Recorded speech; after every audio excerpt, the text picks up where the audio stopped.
Hi there, how you going? I'm Richard the Meat Maester, and today I'm going to be sharing with you one of my all-time favorite recipes. I've been making it for over 20 years, my chicken and chorizo stew. And what's not to like? It's pork, it's chicken, it's sausage, it's wine. It's the kind of dish you want to mop up afterwards with over-buttered pieces of crusty old bread like you got no shame at all. So let me share with you this beautiful recipe that's going to fill your house full of amazing smells and all the little details that's going to make this dish bloody amazing.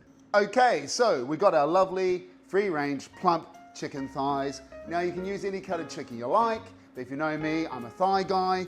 There's more meat on there, lots more flavor. They don't dry it in your stew, skin on, bone in, bloody lovely. So we're gonna put these in, skin down.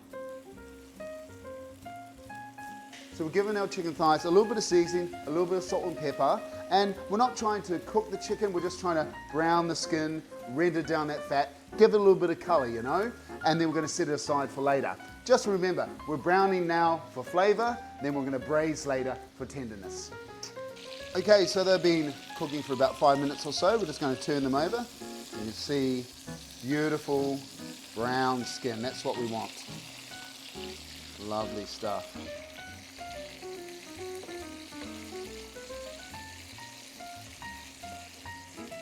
And we can see all the fat rendering out. Now remember, we're leaving that in the pan, so when we add our chorizo, the chorizo fat and the chicken fat's going to mix together. Oh, mwah, beautiful. So we're just going to take these out, set them aside, and add them to the stew later.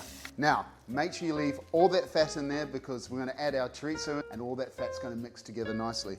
So we've got our smoked chorizo. I've cut it about 1 centimeter thick. Now I've cut them on a little angle, so whenever you're using like saucisson or cutting salami or any dried sausage, it's always nice to cut it on an angle so you get good shows, so you can see all like the lovely meat, and it's got more surface area for a lot more flavor. So as our chorizo is rendering out all that beautiful pork fat, that's going to mix with that lovely chicken fat as well, and it's going to produce like a beautiful liquid gold oil, which is going to build the foundation of our stew. Lovely. So I've got 2 medium red onions here, which I've cut nice and thick and chunky. If the onions go in first, they tend to steam instead of color. And when we add the chorizo afterwards, it tends to dilute the chorizo flavor and doesn't brown properly. So that's why we add our chorizo first, then the onions.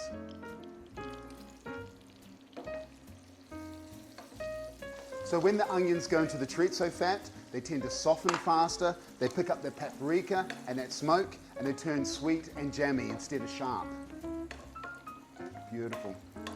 Now you will notice that I'll be salting throughout. A small pinch with the onions now, a light pinch with the peppers later on.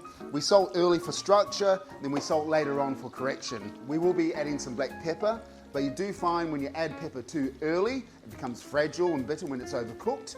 So we add it late at the end, once we take it off the heat. Just remember, salt builds the flavor, and then pepper finishes the flavor. So I've got some dried chili flakes here instead of fresh. This creates an earthy, smoky heat. It mirrors the paprika in the chorizo. It also infuses with the oil in the dish, and then it spreads the heat out evenly. Now we're going to add a heaped teaspoon of smoked paprika powder. I'm using La Chinada. It gives such a beautiful red color, as some paprikas tend to be really brown, but I really like this one. I've been using La Chinada for about 25 years. The onions will protect it from burning. It releases the color, the aroma, and the smoke. It just smells wonderful. So with our garlic, I've cut it whole with thin slices. So the reason I've cut the garlic like this is the thin slices releases the garlic gradually, and in a long stew they mellow out more. They go sweet, which gives little flavor pockets throughout the dish, instead of like using crushed or garlic paste, which kind of dissolves into nothing. So it's like a little surprise. Okay, now we're going to add a tablespoon of tomato puree. We want to cook off the paste to sweeten it and remove that tinny, acidic edge to a more sweet and meaty flavor. So now it's time to add our wine. We've got ourselves a little cheeky bottle of Campo Brioca. Oh, better test drive it.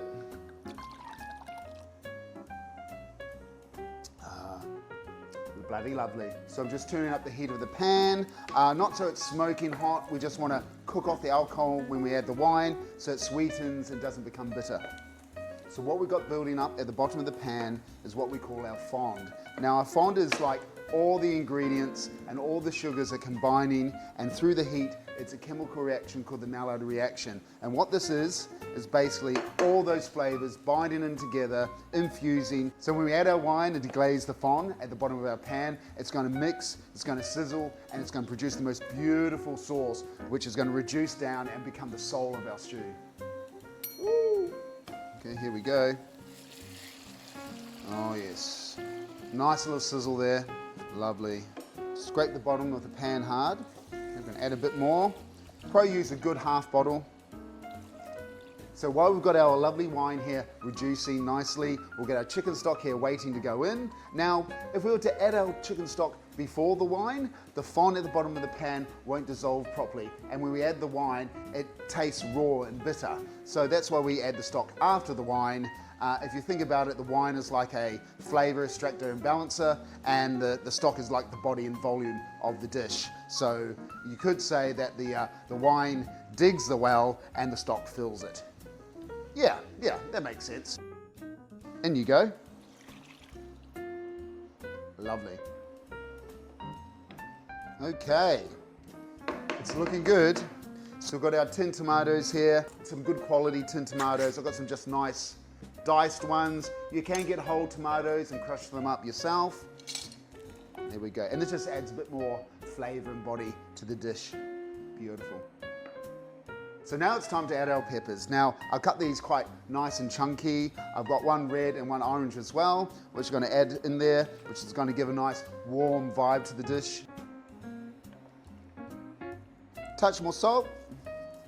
Lovely. Couple of bay leaves.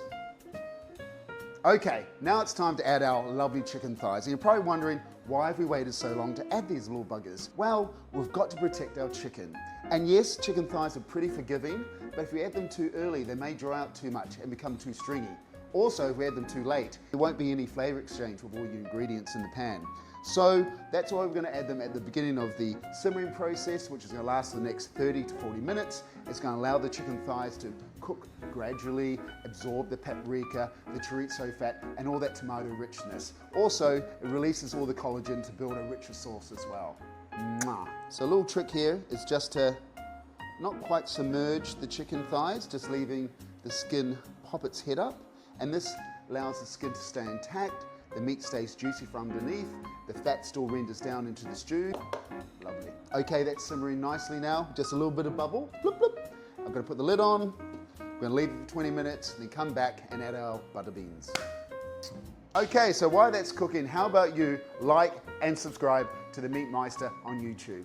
It's basically my 35 years of experience of butchery and cooking meat from all around the world, basically downloading my brain onto the internet for the world to see and to poke a stick at. So please come along, subscribe, join me. You're going to learn some beautiful butchery techniques, knife skills, cooking lots of different dishes, and obviously me being a bloody idiot, which is worth doing regardless of everything else. So subscribe, follow me, ask me any questions. Let's do it. Okay, it's been 20 minutes. It's been simmering nicely. The chicken looks really good. The flavors in the house is really amazing. It's going to be delicious. Now we're going to add our butter beans.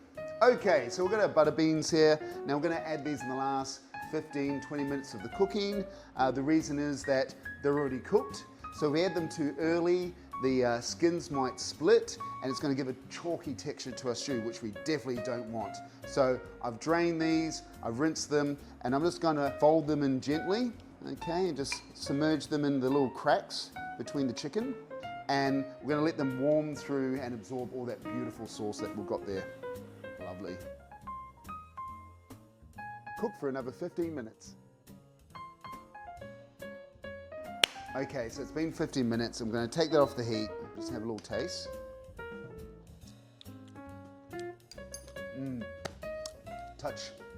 Touch of salt. Okay, and now we can add our pepper. I like to think of black pepper as cologne. You know, we don't spray it on while we're showering. We put it on at the end when we're ready to present ourselves to the world. Beautiful. And just because we can, I'm adding 30 grams of unsalted butter. So what the butter is going to do, it's going to give the dish a roundness, it's going to add a gloss and richness, it's going to soften all the spicy edges and just make everything taste more together. Okay everyone, well done. Our chicken chorizo stew is finished. It's off the heat and now it's resting, which is a crucial step to help improve that flavor and texture of our masterpiece. It also allows the ingredients to mature, allows the sauce to thicken, allows the collagen in the chicken to continue to break down to give us that tender pull apart texture. You can leave this for 30 minutes, 1 hour, a couple of days even, it's up to you. It just needs to cool down, very important. Okay, so now it's rested.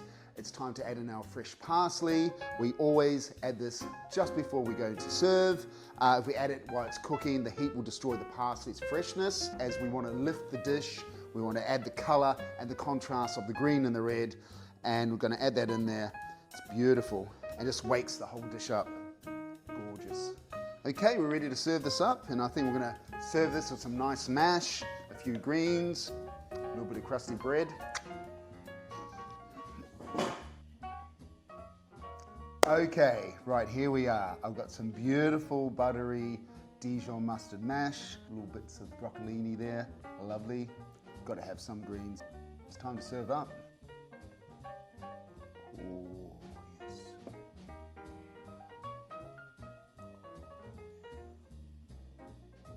Wow, that just looks and smells amazing. You know what's better?